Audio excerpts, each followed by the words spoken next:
ఓం శ్రీ మహాగణాధిపతయే నమః. మహాసరస్వత్యై నమః. అస్మద్గురుభ్యో నమః. శివాయ గురవే నమః.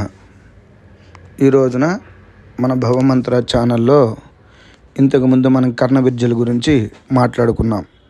అటువంటి కర్ణ విద్యలు ఫలితం ఎలా ఉంటుంది అని ఒకరు అడిగారు. దానికి అనుబంధంగా వారు వేసిన ప్రశ్నలకి సమాధానం చెప్తాను. ముందుగా ఈ కర్ణ విద్యలు చేస్తుంటే దూరం నుంచి కొంచెం అని శబ్దం వినబడుతుంది. తర్వాత ఒక మనిషి మాట్లాడుతున్నట్టుగా మన చెవిలో దగ్గరికి వచ్చి మాట్లాడుతున్నట్టుగా ఆ మాట స్పష్టత వస్తుందన్నమాట. అలా వచ్చి ఆ దేవత ఎవరు అనేది మీరు ప్రశ్న అడిగినప్పుడు మీరు పిలిచిన ఫలానా దేవతను నేను అని ఆ దేవత చెప్తుంది. అప్పుడు ఆ దేవతకి తగినటువంటి నివేదన పెట్టాలి.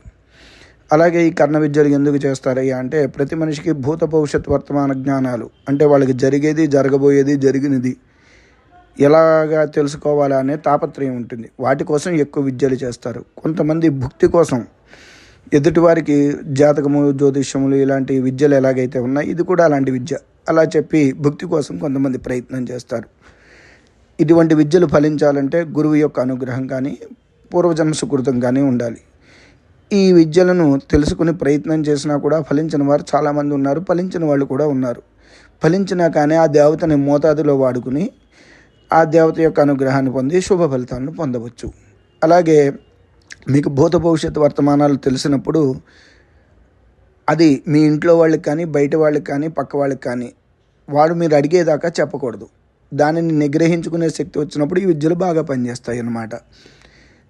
అటువంటి విద్యలను నిగ్రహంతో మనం చేసుకోవాలి. లేదనుకోండి మనిషి కోపము, చిరాకు ఇటువంటి వారిలో ఏర్పడి వారు చెప్పిన ఎవరు వినిపించుకోని పరిస్థితులు ఏర్పడతాయి. అటువంటి సమయంలో ఈ విద్యలు చేసేవారు నిరాశ నిస్పృహకి చెంది వారిలోని మానసిక ఆందోళన పెరిగి అనారోగ్యాలు కూడా వచ్చిన వాళ్ళు చాలామంది ఉంటారు. అందుకని ఈ నిగ్రహణ శక్తి ఉన్నవారు మాత్రమే ఇటువంటి విద్యలను చేయాలి. అలాంటి విద్యలను చేసేటప్పుడు చాలా జాగ్రత్తతో చేయాలి. అటువంటి విద్యల్లో ఈ రోజున కర్ణాంజనేయ విద్య గురించి తెలుసుకుందాం. ఈ విద్య గురించి నాకు మంత్రము వరకు తెలుసు, కొంత విధానం వరకు తెలుసు. పూర్తిగా నాకు కూడా ఈ విద్య గురించి అవగాహన తక్కువగా ఉన్నది. అయినా కానీ నేను ఎందుకు పెడుతున్నానయ్యా అంటే హనుమత్ సంబంధమైన విద్య కాబట్టి చాలామందికి ఆసక్తి ఉంటుంది కాబట్టి పెడుతున్నా. ఇది ఎంతవరకు ఫలించి ఎంతమంది ఫలితం పొందుతారు అనేది నాకు తెలియదు. అలాగే ఎవరైనా చేయాలనుకున్నా కానీ అది స్వవిషయం. మంత్రం మటుకు నేను డిస్క్రిప్షన్లో పెడతాను. ఈ హనుమత్ సంబంధమైనటువంటి విద్యను చేయాలి అనుకుంటే కనుక ఆంజనేయ స్వామి దేవాలయంలో చేయాలి. అలాగే ఈ హనుమత్ సంబంధమైన విద్య చేసేవారు నిరంతరము రామనామాన్ని చేయాలి.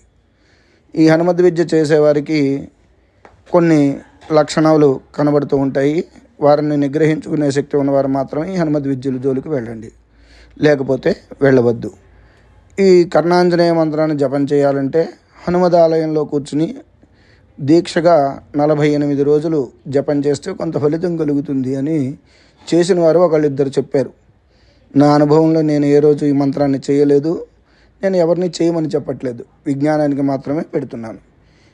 ఇటువంటి ఫలితములు పొందిన వారు ఎవరైనా ఉంటే కనుక నాకు తెలియజేయండి. కానీ హనుమత్ విద్య చేసేటప్పుడు రామనామాన్ని చేయకపోతే మటుకు సైడ్ ఎఫెక్ట్స్ ఉంటాయి.